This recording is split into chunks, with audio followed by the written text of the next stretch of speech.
Todo ser humano peca. Isso porque o ser humano herdou a herança do pecado original de Adão. Mas cada pessoa nasce em um contexto, e esse contexto pode ser um ambiente mais propício para determinados pecados do que para outros. A depender das influências que a pessoa sofra desde a sua infância, sua maneira de pensar vai gradativamente sendo formada com princípios, valores, significados, aprendizagens e principalmente crenças. Tudo isso contribui para a formação do imaginário dessa pessoa, onde estão inseridos a sua autoidentificação, ou seja, a forma como a pessoa se identifica, as necessidades que a pessoa aprende a ter para buscar supri-las e se tornar a pessoa que precisa ser para gostar de si mesma e viver a vida que precisa viver para ter a sensação de realização e felicidade. Todo ser humano tem uma alma condicionável, ou seja, uma alma que pode ser condicionada a ter aprendizagens e, a partir delas, ter crenças que produzem sua maneira de pensar e tudo aquilo que acreditará ser importante ter, ser e viver para se realizar enquanto pessoa. Diante disso, a depender daquilo pelo que cada pessoa tenha passado, aprendido ou sofrido, ela passa a ter inclinações que nem sempre são agradáveis a Deus. Essas inclinações são as iniquidades, ou seja, tendências naturais a determinados pecados. A pessoa não precisa viver de acordo com elas. A existência dessas iniquidades pode até produzir tentação, mas o pecado acontece quando a pessoa aceita praticar essas inclinações. Quando a pessoa se converte ao Evangelho, ou seja, quando ela recebe a Jesus Cristo como o único e suficiente Senhor e Salvador de sua vida e passa a obedecer à Bíblia, ela passa a negar a si mesma e renunciar às suas inclinações de pecado. Com isso, ela passa a viver fazendo escolhas baseadas em obediência a Deus, que tendem a produzir um futuro de paz e realizações, sem efeitos adversos e colaterais que produzam dores.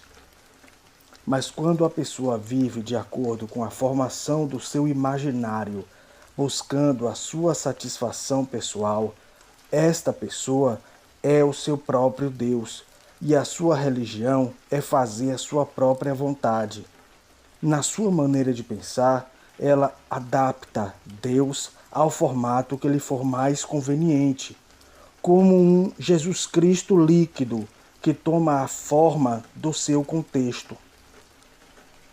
Praticar as iniquidades dela é tão natural quanto respirar, e ela tem a tendência a viver uma trajetória que pode deixar uma série de assuntos mal resolvidos e consequências futuras de suas escolhas que não apenas ela vai ter que lidar, mas também outras pessoas que muitas vezes são inocentes, mas que vão sofrer as repercussões de escolhas erradas que trarão mais dores e mais sofrimentos para todos os envolvidos.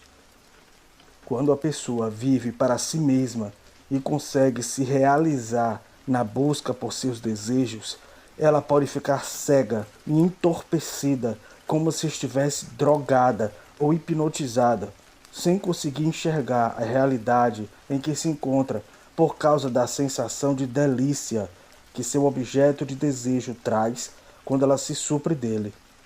Gradativamente, a pessoa passa a viver em função de seus desejos, a ponto de passar a ser reconhecida pelo nome deles, e sua vida pode virar um acúmulo de assuntos mal resolvidos, relacionamentos e interações sociais turbulentas e aborrecimentos que se acumulam uns sobre os outros, de forma que a pessoa não saiba como resolver e se livrar deles.